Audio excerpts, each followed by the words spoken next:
There is a plant currently being trampled underfoot on your way to the mailbox that possesses a biological intelligence far superior to the most expensive antimicrobial drugs in your medicine cabinet.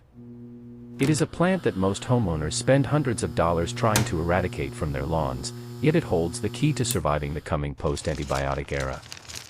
This is not a secret hidden in a remote rainforest. It is growing in the compacted, neglected soil of your driveway, in the cracks of city sidewalks, and along the edges of every abandoned lot in the industrialized world.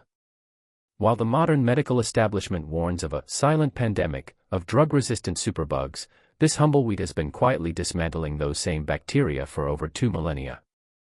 In 1945, when Alexander Fleming accepted the Nobel Prize for the discovery of penicillin, he issued a prophecy that most chose to ignore. He warned that the more we used antibiotics, the faster bacteria would learn to defeat them. He envisioned a future where a simple throat infection or a scratched knee could once again become a death sentence. That future has arrived. By 2026, the World Health Organization has officially designated antimicrobial resistance as one of the top 10 global public health threats facing humanity.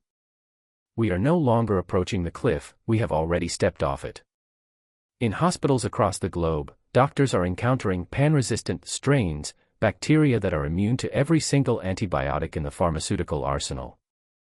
As the golden age of antibiotics crumbles, the solution is not being found in a high-tech laboratory, but in a plant the Anglo-Saxons called one of the 9 sacred herbs. This is Plantago major, commonly known as broadleaf plantain. It is a plant so resilient that it thrives where nothing else can grow, yet its chemical profile is so complex that it makes modern, silver bullet, drugs look primitive by comparison. While a synthetic antibiotic usually relies on a single mechanism to kill a cell, this plant utilizes a synergistic cocktail of over 100 bioactive compounds that attack bacteria from multiple angles simultaneously, making it nearly impossible for pathogens to develop resistance. The history of this plant is the history of human survival.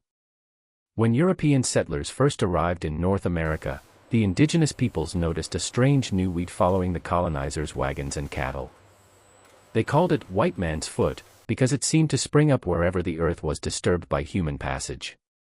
But they quickly realized that this was no mere invasive species. They watched as the settlers used the leaves to heal wounds that had turned black with gangrene. They saw it draw the venom out of snake bites and the heat out of raging fevers. The Native Americans integrated it into their own pharmacopoeia, using it for everything from respiratory infections to blood purification. But the story of Plantago major goes back much further. In ancient Rome, the physician Dioscorides prescribed it for burning, infections and dysentery. In the 12th century, the mystic and healer Hildegard von Bingen used it to treat what we now know as systemic staph infections.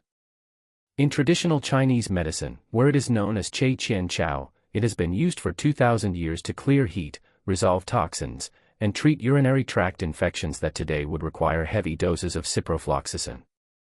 For decades, Western science dismissed these historical accounts as folkloric anecdotes.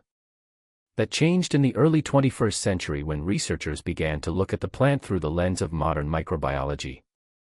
In 2017, a landmark study published in the Journal of Ethnopharmacology tested extracts of Plantago major against Staphylococcus aureus and Pseudomonas aeruginosa, 2 of the most feared pathogens in hospital settings.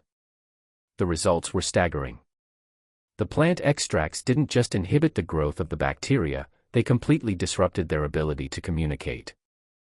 To understand why this is revolutionary, you have to understand how superbugs work. Bacteria survive by creating something called a biofilm, a slimy, protective shield that acts like a fortress. Standard antibiotics can't penetrate this shield. However, the aucubin and bicalien found in the leaves of the plantain plant act as biofilm disruptors. They essentially melt the fortress walls, leaving the bacteria exposed and vulnerable. Once the shield is down, the plant's other compounds, like luteolin and chlorogenic acid, move in to neutralize the infection. This is the multi-drug strategy that the pharmaceutical industry has been trying to replicate for years, yet it occurs naturally in a weed growing in your backyard. In 2021, as the world struggled with secondary bacterial infections, researchers in Brazil conducted a comparative study. They pitted Plantago major against chlorhexidine, the industry standard disinfectant used to sterilize surgical sites. The plant extract was found to be just as effective at killing bacteria, but with one massive advantage: it was non-toxic to human cells. While synthetic disinfectants and antibiotics often damage the host's healthy tissue, the compounds in plantain actually stimulate fibroblasts, the cells responsible for skin regeneration. It is a medicine that kills the invader while simultaneously rebuilding the house. If this plant is so effective, why is it not in every emergency room? Why are we not seeing plantain extract as a first-line treatment for MRSA? The answer lies in the fundamental architecture of the global pharmaceutical economy. You cannot patent a plant that grows in a sidewalk crack. You cannot claim intellectual property over a species that has been used by every major civilization in human history. Developing a new synthetic antibiotic costs an average of $1.5 billion and takes over a decade to bring to market. Because bacteria evolve so quickly, these new drugs often have a shelf life of only a few years before they become obsolete. From a corporate perspective, antibiotics are a bad investment. They are meant to be taken for 7 days to cure a disease. This is the opposite of the chronic care model, where a patient takes a pill every day for the rest of their life. As a result, almost every major pharmaceutical company has shuttered its antibiotic research division. We are facing a biological crisis with an empty pipeline. Yet, while the pipeline of the industry is dry, the pipeline of the earth is overflowing. Plantago major contains a universe of complex molecules: iridoid glycosides, flavonoids, terpenoids, and tannins.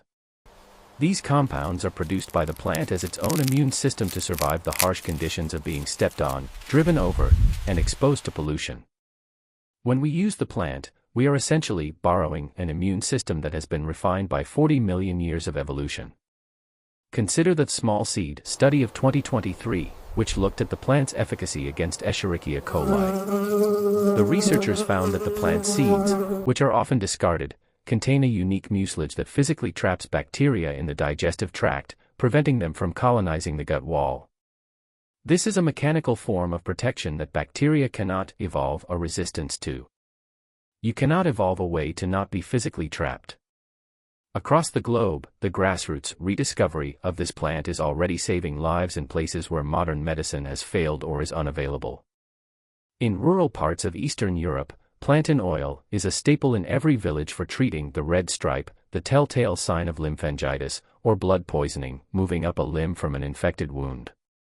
In the mountains of South America, the crushed leaves are used as a poultice for tropical ulcers that have resisted standard penicillin. In these regions, the plant isn't a weed, it is the people's pharmacy. But the resistance to this knowledge isn't just about money, it's about a deep-seated cultural bias.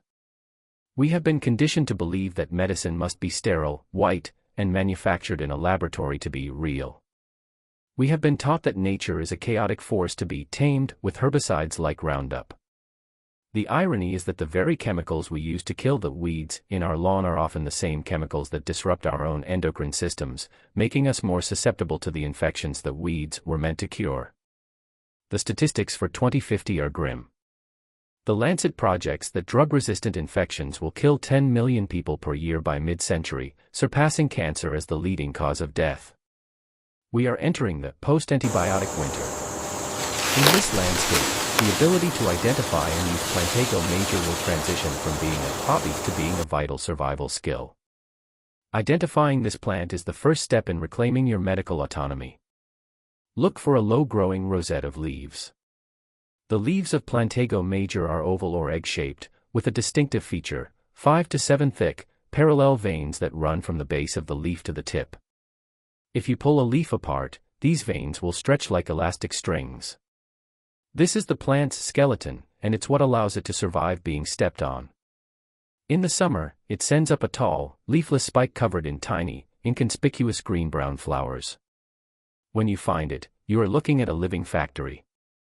The leaves can be harvested at any time, though they are most potent before the plant flowers. For a sudden infection or a sting, the spit poultice is the ancient method: chew a clean leaf to release the juices and apply it directly to the site. The saliva contains enzymes that help activate the plant's compounds, and the mucilage creates a natural bandage that draws out toxins and kills surface bacteria. For internal use, the leaves can be dried and made into a decoction, a strong tea simmered for 20 minutes to extract the tougher medicinal components. This tea acts as a systemic anti-inflammatory and mild antibacterial for the urinary and respiratory tracts.